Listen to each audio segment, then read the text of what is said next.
Dans cette vidéo, vous allez découvrir les 5 choses à savoir sur la vie d'un freelance. Donc, si vous êtes freelance ou que vous souhaitez vous lancer dans le freelancing, cette vidéo, elle est faite pour vous.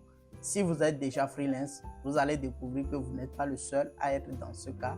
Donc, restez jusqu'au bout de la vidéo. Surtout, la 5e chose à savoir est la plus importante de tous. Donc, restez jusqu'au bout de la vidéo. J'ai fait une vidéo qui apparaît sur ma chaîne ici où je parle de comment travailler à la maison ou comment devenir freelance. Donc, si vous souhaitez vous lancer dans le freelancing, vous pouvez regarder cette vidéo à la fin de celle-ci. Bienvenue à toi sur cette vidéo. Si c'est la première fois que tu me découvres, je m'appelle Jean Dossou, je suis funnel builder et consultant marketing spécialisé dans les tunnels de vente. Cela fait maintenant 4 ans que je suis freelance et je suis passé en agence marketing. Donc sur cette chaîne YouTube, j'expérimente tout un tas de choses dans le business en ligne et je partage mes découvertes. Donc si ces 2 sujets sont des sujets qui t'intéressent, n'hésite pas à t'abonner à la chaîne et à activer la cloche de notification pour ne manquer aucune de mes prochaines vidéos. La première chose à savoir sur la vie de freelance, c'est que c'est la solitude. Surtout au début, vous allez être seul et être incompris par votre entourage, vos proches, parce que vous êtes en train de faire. Et généralement, on va considérer que vous n'avez pas du travail, que vous êtes au chômage. Donc, si vous êtes tout le temps sur l'ordinateur en train de travailler, les gens ne vont pas certainement comprendre que vous êtes en train de travailler parce que le freelancing, ce n'est pas quelque chose de très fréquent dans notre environnement actuel, surtout si vous vivez en Afrique. Vous allez recevoir beaucoup d'incompréhension, des gens qui ne comprennent pas exactement ce que vous faites et parfois même on va vous attribuer la casquette de la personne qui arnaque les gens sur internet. Donc ça, vous devez être prêt à accepter tout ça, cette solitude-là. Moi, pendant les 2 premières années de mon activité, je n'avais personne autour de moi qui faisait la même chose que moi. Donc moi, pendant mes 2 premières années d'activité, j'étais presque seul, je n'avais personne autour de moi. Donc c'est au fil du temps, pour résoudre cette problématique-là, vous devez vous créer un réseau, rencontrer d'autres freelances, que ce soit chez vous ou que ce soit sur internet, faire des rencontres et trouver des personnes qui font pratiquement la même chose que vous. La deuxième chose à savoir sur la vie de freelance, c'est que vous devez être discipliné et avoir une forte discipline.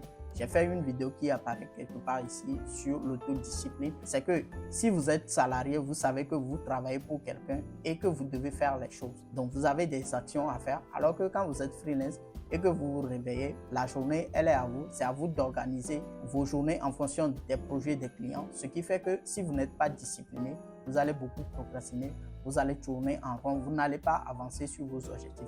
Donc vous devez être quelqu'un de très discipliné, quelqu'un qui passe massivement à l'action et qui fait les choses quand ça doit être fait. Et voilà donc la deuxième chose à savoir sur la vie d'un freelance. La troisième chose à savoir sur la vie de freelance, c'est que l'argent que vous gagnez directement via le freelancing n'est pas votre argent personnel.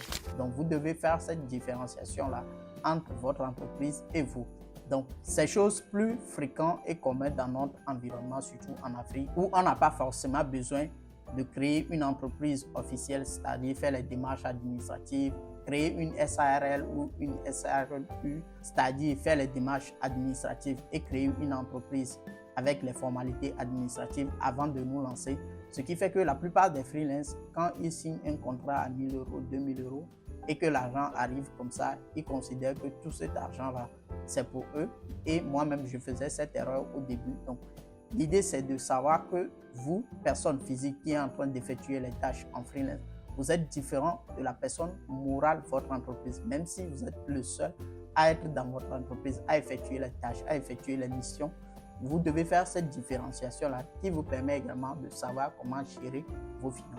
La 4e chose à savoir, c'est que vous n'aurez pas de clients tout le temps. Ça peut arriver des mois où vous allez prospecter énormément, mais vous n'allez pas trouver des clients. Et il y a des mois également, vous allez exploser. Donc ça peut arriver. Il y a des mois où c'est bas. Ça, c'est l'entrepreneuriat de façon générale. Vous aurez de bons mois, vous aurez de mauvais mois.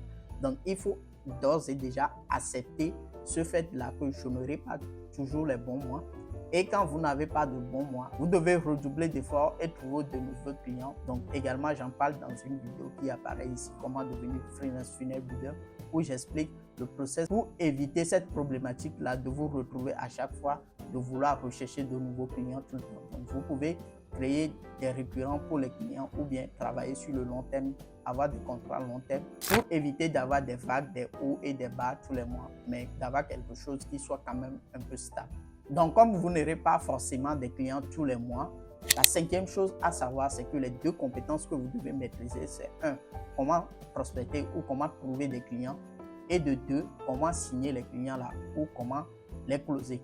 Donc, ça, c'est les 2 compétences que vous devez maîtriser à tous les coups. Parce que si aujourd'hui, vous dépendez des plateformes de freelance et que du jour au lendemain, on vous bloque sur ces plateformes-là ou je ne sais pour quelle raison, vous ne pouvez plus exercer votre activité sur cette plateforme-là, vous vous retrouvez du jour au lendemain à zéro. Vous partez de zéro une fois de plus et vous devez soit vous recréer un compte. Alors que si vous avez cette compétence-là de savoir comment on trouve les clients et comment on signe les clients, ça sera facile pour vous, même si du jour au lendemain vous êtes tombé malade, vous revenez de votre convalescence, vous reprenez votre activité, vous avez cette compétence-là d'aller trouver les clients. La cinquième chose à savoir, c'est que vous devez maîtriser la prospection et la vente. Voilà les 5 choses que je voulais partager avec vous dans cette vidéo sur la vie de freelance. Si vous avez aimé cette vidéo, faites-moi savoir dans les commentaires, un petit mot dans les commentaires. N'oubliez pas de mettre le petit pouce en dessous de la vidéo et de vous abonner à la chaîne YouTube pour ne manquer aucune de mes prochaines vidéos. Sur ce, je vous dis à très vite dans une prochaine vidéo. C'était Jean. Ciao.